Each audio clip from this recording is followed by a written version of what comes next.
Have you ever played an audio or video clip for your class only to see some blank stares and some puzzled expressions? Well, it's not that your students aren't listening, it's that they need tools to know how to listen. So in this episode, we'll explore 3 essential strategies: prediction, summarizing, and focus tasks. These make listening more intentional, more engaging, and essentially more effective. So whether your learners are novice or advanced, these techniques will help them process language with purpose and confidence. So let's jump in.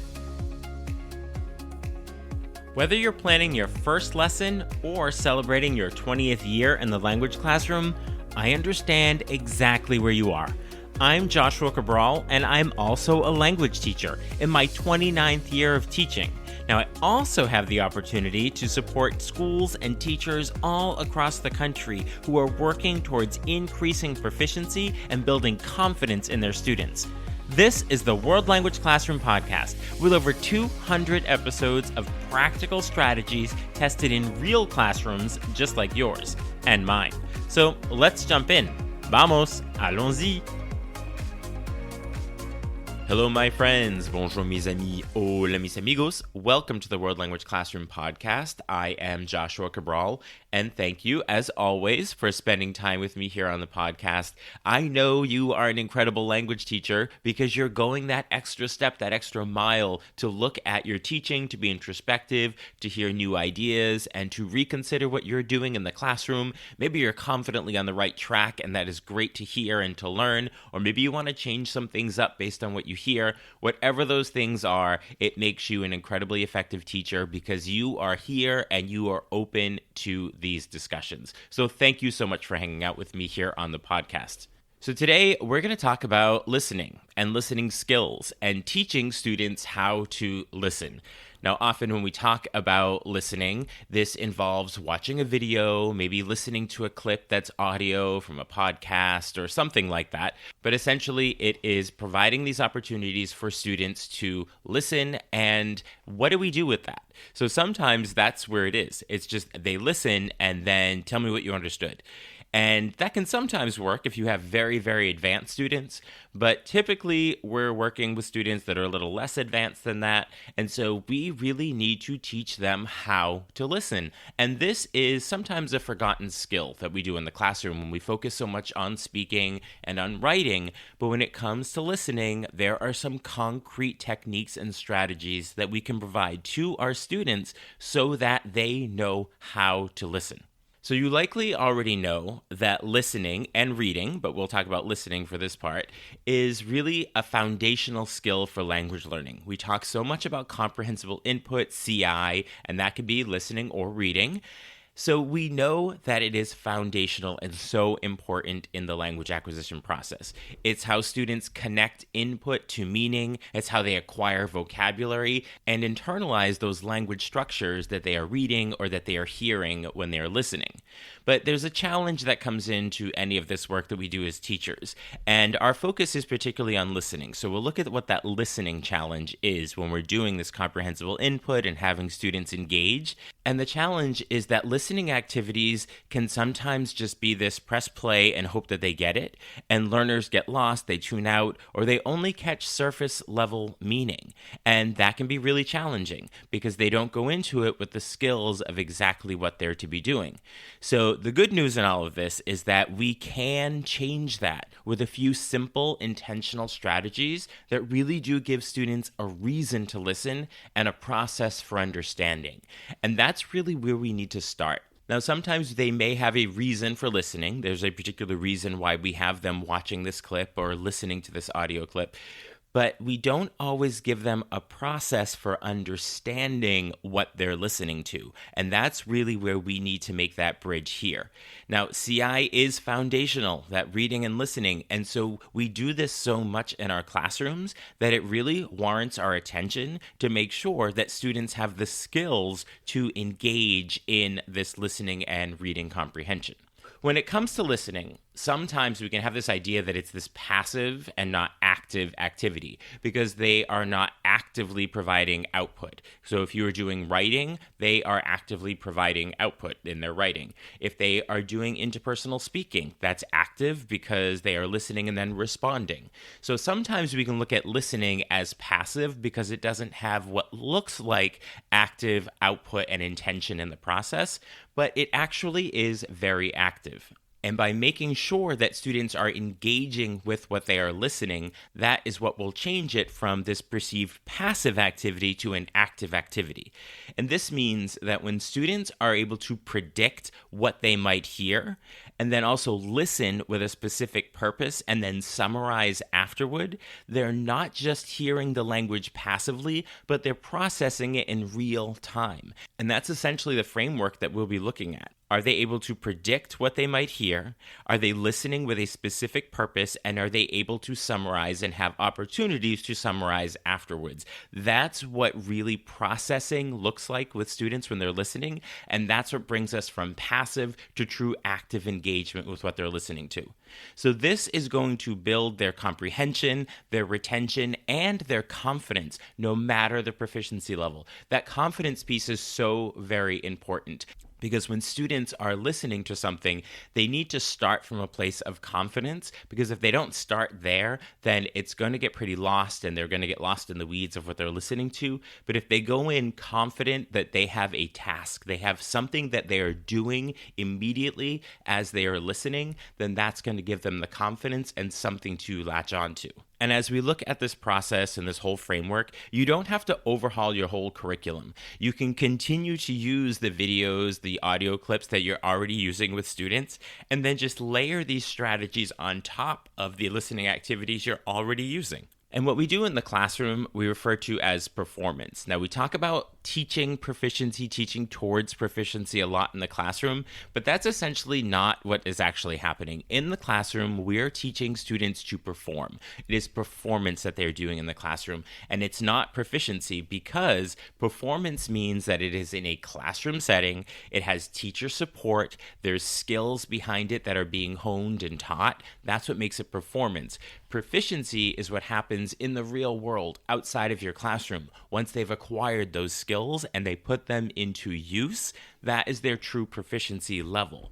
So what we are doing as teachers in the classroom is supporting our students in a performance situation. So when we are giving those opportunities to predict what they might hear and then have a focus task while they're listening and then summarize after, that is helping them build their confidence so that when they go into the real world and they have a situation where they are listening to something, they're not going to have that scaffolded process, but what they will have is the skills and the confidence that you have provided in your classroom and that performance setting to put into use when they are using it out in the real world. So it's helping them to, when they see someone speaking, to start to form that schemata in their mind, to predict what they might hear, or to focus specifically on, I asked this question, this is the answer I'm listening for. And then after, did I understand enough of what I just listened to summarize it and make sense of it? So they're doing that sort of in real time in a proficiency situation after,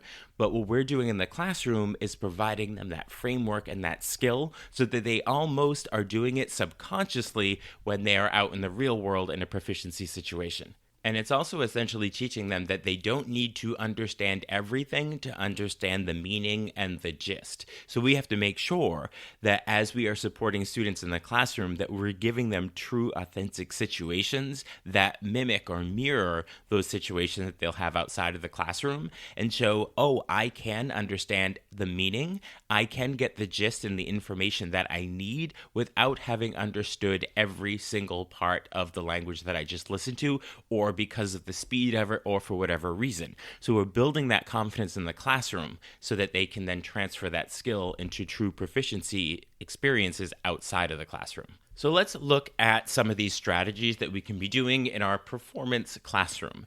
And it's in 3 parts. I always like a framework that gives us really something clear to look at. So the first part is prediction before listening. The second part is a focused task during the listening. And then the third part is summarizing after listening. And again, you can overlay this process, this framework, onto any listening that you're doing. Keep doing that interesting video, that one that students really like, but use this framework with it so that students are actively engaging and not just passively watching. So the first step, which is prediction before listening, you want to give students clues. This could be images, maybe a short description, key necessary vocabulary, and then have them predict what they might hear. So, for example, if you're going to be watching a video that takes place in a market and there are people talking about what they're buying, or maybe it's a commercial, something like that, but it's something about a video in a market. So you could start by showing a picture of a busy market and then ask, what items might people mention? So this question, and students can give lots of examples looking at the picture, the types of things that are in there. It might be a screenshot from what you're actually going to be watching.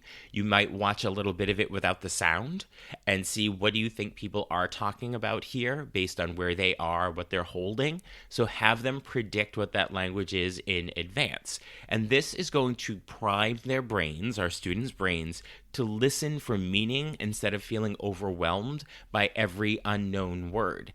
And as they're watching, they will come across those words that they anticipated and that they predicted based on what you had shown them before going into the actual listening task. So this prediction piece before is really priming their brains. And we want to make sure that we're having this opportunity so that they're going in listening for particular words or phrases or content. What do you think they're talking about? Rather than just anything possibly being there. Because even after one listen, it comes through as, oh no, that's not what they were talking about. I thought they would be having a conversation about this based on watching the video without sound.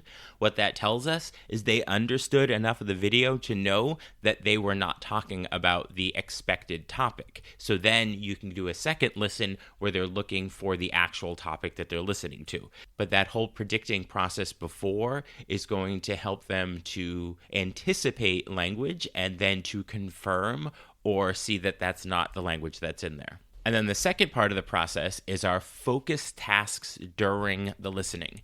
So instead of just saying, listen and understand everything, give students one or two clear purposes. So an example for intermediate learners could be, listen for 2 reasons the speaker likes the restaurant. So you're not having them listen to everything about where the restaurant is, who they're going there, why they're going there, how much the food costs, or anything like that. But it's 2 reasons that the speaker likes the restaurant. Maybe you're watching a commercial.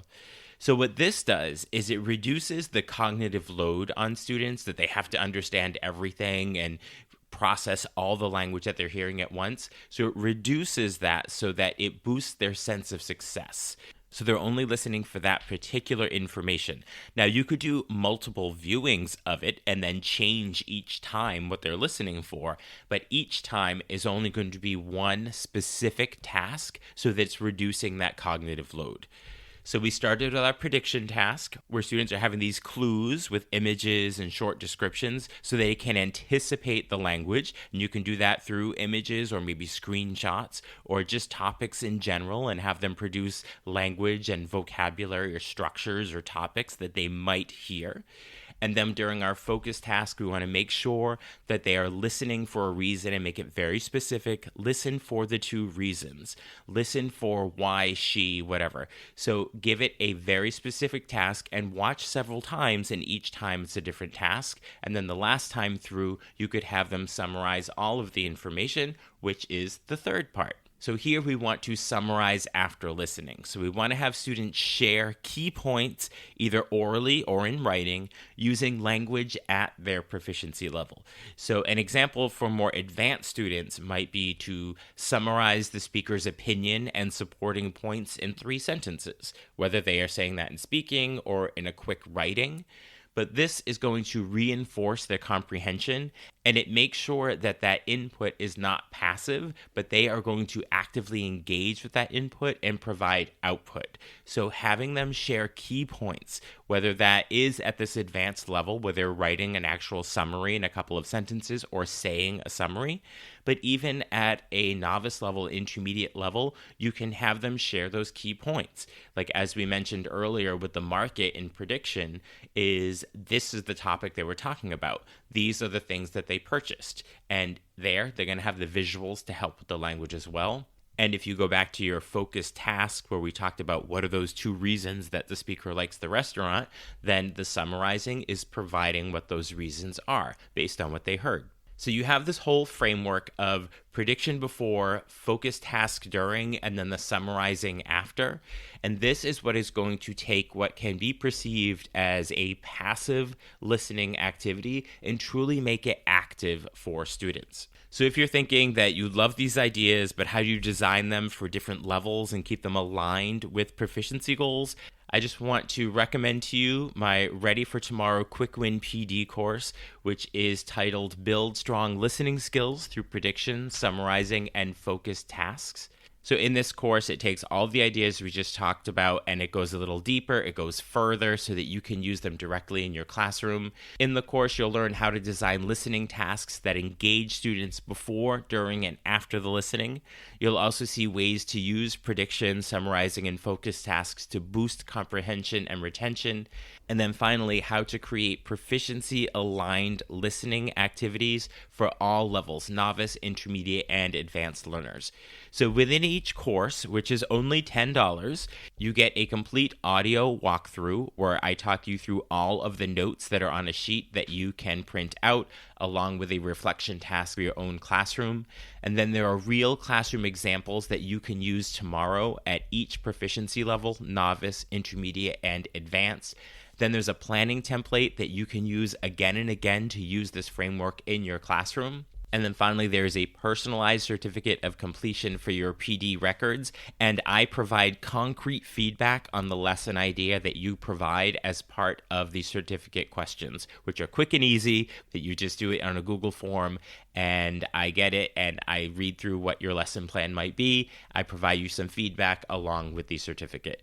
You can get this course on its own or a part of the growing bundle of Quick Win PD courses, of which there are currently 11, and every future course that's added to it, there'll be 4 more over the school year, you will get for free because you purchased the entire bundle now. So it's essentially getting up to 5 courses for free as I add the new courses. So take advantage of that if you want to have more examples and have some specific guidance on the lesson from me as you go through the process. And now I want to give you a challenge for the week.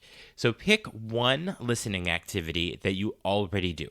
Maybe it's a song, maybe it's a short video or an audio clip. And before you play it, give students a prediction task. While listening, give them one clear focus question. And afterwards, ask for a brief summary in their own words. And as you do this, see how this framework can turn passive just listening into active, engaged comprehension. And if you want a clear framework and guidance to make this a regular part of your teaching, the Build Strong Listening Skills Quick Win PD course is ready for you. The link is in the show notes, or you can go to wlclassroom.com/build listening skills. So wlclassroom.com/build listening skills, or the link is in the show notes. So thank you for listening and for all the incredible work you're doing to help your students become confident, real-world communicators. And if you want to bring more proficiency-focused strategies into your teaching, you'll find PD options for you and your school in the show notes or on my website. So happy listening, and remember, it's about performance in the classroom so that they can take those skills into a proficiency opportunity outside of the classroom where they put those skills to work. So I will talk to you soon. Bye for now. Thank you for listening.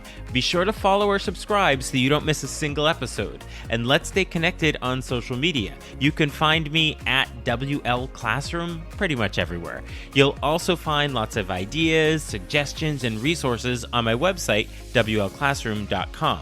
Now stay curious, keep learning, and continue the great work you do inspiring and supporting your students.